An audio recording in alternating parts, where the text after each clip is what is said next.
大家好，我是猫丽。第一次听到泡姜面包这个名字，就知道它一定很好吃。做出来才发现，它简直就是面包中的蛋糕。由于面团浸泡了椰奶浆，表面松脆，内部松软。我们现在就开始做吧。在面包机的揉面桶内加入冰牛奶，加入糖，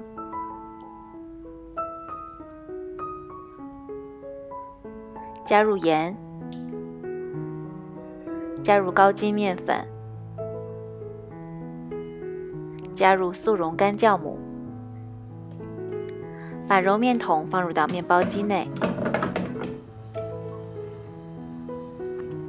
面团揉至20分钟后，加入无盐黄油。因为面团后续还要加入椰奶浆，所以我们不需要面团太软。20分钟后，面团就揉好了。我们稍微整形，把它放入到盆中，盖上保鲜膜，静置发酵1个小时。我的室温是26度，发酵了1个小时。现在面团发酵好了，我们把它取出来，整形排气。面团整理成一个圆柱形后，我们把它平均分成7等份。现在我们来给每一个小面团整形，把面团压扁之后，把所有的边朝中心折叠起来，然后翻一个面儿，在揉面垫上把它滚圆。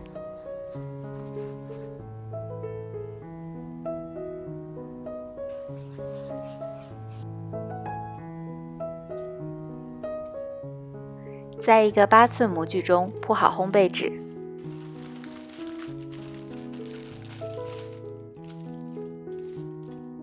把刚才我们整形好的面团摆在里面，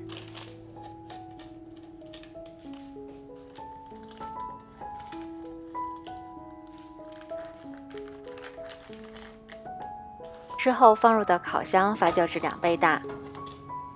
可以在烤箱内放一杯开水，这样增加温度，也可以保持湿度。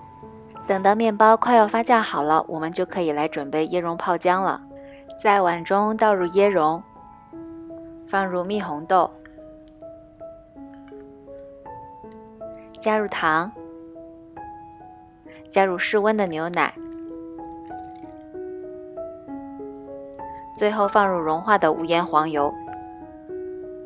用勺子把所有的材料搅拌均匀，取出已经发酵好的面包面团，把泡姜均匀地浇在面包面团上。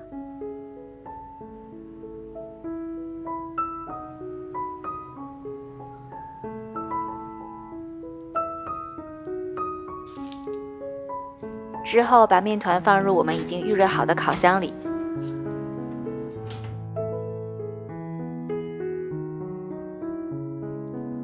30分钟后，面包就烤好了。从面包撕开的状态就可以看出，面包的组织非常的细腻，而且也有拉丝，入口柔软弹牙，椰香味十分的浓郁。这个面包一定要趁热吃，不知不觉就能吃掉好几块。谢谢大家的收看，我是猫丽，我们下集再见。